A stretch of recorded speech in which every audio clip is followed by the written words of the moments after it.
할렐루야. 2021년 11월 25일 목요일 새벽 기도회를 시작하겠습니다. 하나님 감사합니다. 오늘도 새로운 한 날을 우리에게 허락하여 주시고 하나님의 말씀으로 시작하게 하시니 감사합니다. 이 어지러운 세상 가운데에 말씀으로 우리를 인도하시고 또 기도 가운데 역사하셔서 하나님의 큰 은혜를 맛보는 주의 백성들 다 되게 하여 주옵소서. 특별히 환우들의 질병을 깨끗하게 고쳐주시고 우리 다음 세대들 그 인생을 하나님께서 책임져 주시고 우리의 모든 일거수일투족을 오직 하나님의 말씀 가운데에 예수 그리스도 십자가만 붙들고 살아가는 주의 백성들 되게 하여 주옵소서. 감사하고 이 모든 말씀을 우리를 구원하신 예수 그리스도의 이름으로 간절히 기도 올리옵나이다. 아멘. 오늘 이 시간 우리에게 주시는 하나님의 말씀은 창세기 16장 1절에서 6절까지 말씀입니다. 하나님의 말씀입니다. 하나님의 아내 사레는 출산하지 못하였고 그에게 한 여종이 있으니 애굽 사람이요 이름은 하갈이라. 사레가 아브라함에게 이르되 여호와께서 내 출산을 허락하지 아니하셨으니 원하건대 내 여종에게 들어가라. 내가 혹 그로 말미암아 자녀를 얻을까 하노라 하매 아브라함이 사레의 말을 들으니라. 아브라함의 아내 사레가 그 여종 애굽 사람 하갈을 데려다가 그 남편 아브라함에게 처부러 준 때는 아브라함이 가나안 땅에 거주한 지 10년 후였더라. 아브라함이 하갈과 동침하였더니 하갈이 임신하매 그가 당신의 임신함을 알고 그의 여주인을 멸시한지라. 사레가 아브라함에게 이르되 내가 받는 모욕은 당신이 받아야 옳도다. 내가 나의 여종을 당신의 품에 두었거늘 그가 자기의 임신함을 알고 나를 멸시하니 당신과 나 사이의 여호와께서 판단하시기를 원하노라. 아브라함이 사레에게 이르되 당신의 여종은 당신의 수중에 있으니 당신의 눈에 좋을 대로 그에게 행하라 하매 사레가 하갈을 학대하였더니 하갈이 사레 앞에서 도망하였더라. 아멘. 오늘 본문 3절을 보시면 아브라함의 아내 사레가 그 여종 애굽 사람 하갈을 데려다가 그 남편 아브라함에게 처부러 준 때가 아브라함이 가나안 땅에 거주한 지 10년 후였다라고 말씀하고 있습니다. 아브라함은 하나님의 약속을 받은 후에 10년이 되도록 후사가 없었습니다. 그러자 그의 마음속에 조금씩 불신이 생기기 시작하더니 급기야 하나님의 약속을 자신의 방법대로 이루고자 하는 사태까지 벌어지게 된 것입니다. 믿음의 조상이라고 하는 아브라함이 아내의 말을 따라 인간적인 방법을 동원하기에 이르게 된 것입니다. 그래서 하나님의 약속의 말씀을 믿지 못하고 인간적인 방법을 동원했을 때 그것이 과연 어떤 영향을 미치게 되는지를 오늘 본문 우리에게 말씀하고 있습니다.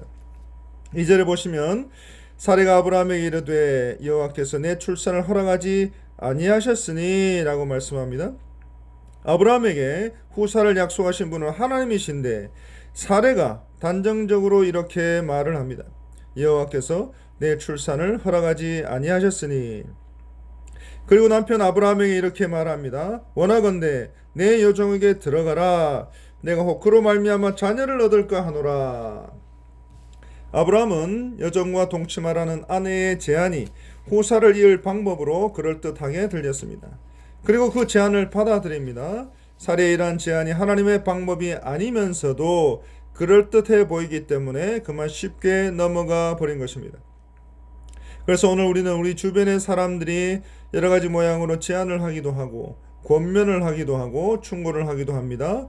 그런 가운데 그 제안이, 그 권면이, 그 충고가 하나님의 말씀에 합한 것인지 아닌지를 잘 분별해야 될 것입니다.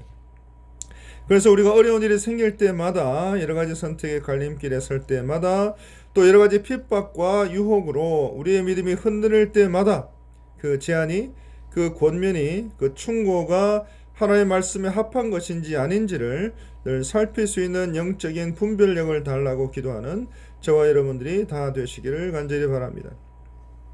또 4절에 보시면 아브라함이 하갈과 동침하였더니 하갈이 임신했다고 했습니다. 그가 자신의 임신함을 알고 그의 여주인을 멸시했다라고 했습니다. 아브라함이 아내 아닌 첩과 동침했다라고 하는 사실은 사레가 아닌 첩과의 사이에서 상속자를 낳으려고 했다는 이 사실은 그 어떤 변명으로도 정당화될 수 없는 잘못된 행동인 것입니다. 그리고 이것이 바로 하나님의 약속을 이루는 방법에 관계된 일이라면 더 큰 문제인 것입니다. 그래서 창세기 15장 4절에 그 사람이 내 상속자가 아니라 내 몸에서 날짜가 내 상속자가 되리라 하신 그 말씀처럼 하나님께서 분명히 말씀하셨음에도 불구하고 믿음의 조상인 아브라함이 이렇게 잘못된 선택을 하게 된 것입니다. 사랑하는 성도 여러분, 아브라함은 하나님의 뜻을 구하기보다는 현재 처해 있는 자신의 상황을 먼저 보았던 것입니다. 하지만 하나님께서 직접 아브라함에게 말씀해 주신 그 언약과 관련된 일입니다. 하나님께서 직접 분명하게 말씀해 주신 일입니다. 그런데 눈앞의 상황만 보고 조급하여져서 육신의 생각대로 생각하고 행동하게 된 것입니다. 그러면 우리는 어떻습니까? 우리도 별반 다르지 않습니다. 똑같은 성정을 가진 우리도 우리 눈앞의 상황을 보게 될 때에 그 어느 누구도 육신의 생각대로 생각하고 행동할 수밖에 없을지도 모르겠습니다.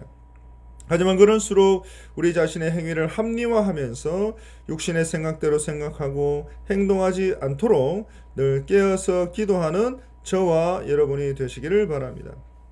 그래서 우리의 마음이 급해지면 급해질수록 안 된다, 어렵다, 불가능하다, 이제 다 틀렸다 이런 생각이 들면 들수록 그럴수록 더욱더 하나님의 말씀에 의지해서 하나님께 기도함으로 하나님 말씀의 기초에서 생각할 수 있는 그리고 행동할 수 있는 저와 여러분들이 다 되시기를 간절히 바랍니다.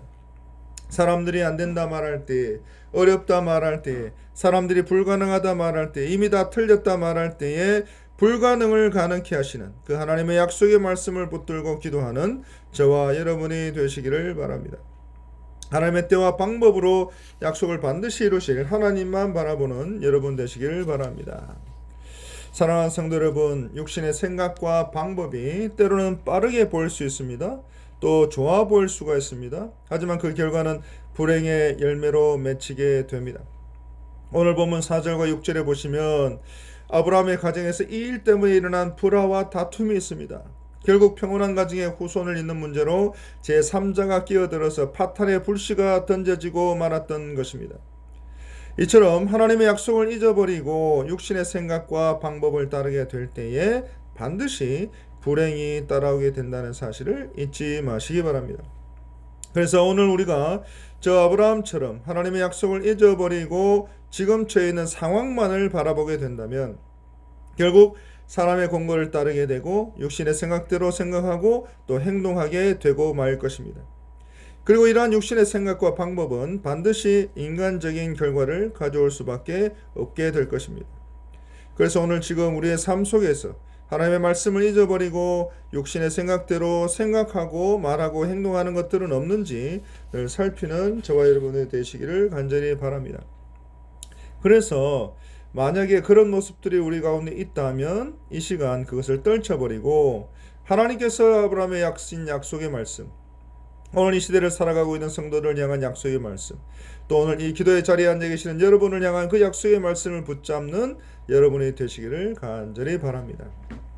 그래서 아무리 선한 일을 도모하고자 한다고 해도 하나님의 말씀에 근거하지 않는 육신의 생각대로 생각하고 말하고 행동하게 될 때는 반드시 불행을 자초할 수밖에 없다는 것을 다시 한번 깨닫고 힘이 들면 힘이 들수록 또 우리의 마음이 조급해지면 조급해질수록 안 된다, 어렵다, 불가능하다, 이제 다 틀렸다 이런 생각이 들면 들수록 오히려 오직 하나님의 말씀을 의지하고 하나님의 때와 방법을 따라서 놀라운 기적의 역사를 이루어 가실 하나님의 일하심을 바라보는 저와 여러분들이 되시기를 간절히 바랍니다. 기도하겠습니다. 하나님 감사합니다. 참으로 쉽지 않은 일이고 참으로 어려울 수 있는 일이지만 어렵고 힘들수록 불가능하다 이제 다 틀렸다라는 생각이 들수록 의심과 또 여러 가지 핍박과 유혹 가운데서도 오직 하나님의 말씀만 의지하고 하나님의 때와 방법을 바라볼 수 있는 하나님의 일하심을 바라볼 수 있는 모든 주의 백성들 되게 하여 주옵소서. 이 모든 말씀 우리를 구원하신 우리 구주 예수 그리스도의 이름으로 간절히 기도 올리옵나이다. 아멘. 이 시간 우리 다 함께 기도하실 때 교회를 위해서 기도해 주시기 바랍니다. 담임 목사님의 교회와 총회 사역을 위해서 기도해 주시기 바랍니다. 또 환우들을 위해서 기도해 주시기 바라고 우리 다음 세대들을 위해서 기도해 주시기 바랍니다. 그래서 우리 개인의 기도 제목들을 간절히 붙들고 주님 앞에 기도합니다. 주여 이 모든 기도의 소원 응답하여 주시고 또 속히 역사하여 주셔서 낙심하거나 낭망하지 않고 또 인간적인 생각으로 자신의 방법대로 이것을 해결하고자 애쓰는 그런 일이 없도록 우리 자신을 돌아보고 오직 하나님의 말씀만 바라보고 살아가는 믿음으로 승리하는 주의 백성들 다 되게 하여 주옵소서. 특별히 환우들을 회복케 하여 주시고 치유와 또 나음의 역사를 하라고 해주시고 우리 다음 세대의 인생을 책임져 주시고 우리의 모든 기도의 소원을 들어 응답해 주시고 우리 교회가 우리 담임 목사님이 교회와 총회 사역 가운데 능력 있게 사역할 수 있도록 도와주옵소서. 예수님의 이름으로 기도 올리옵나이다. 아멘.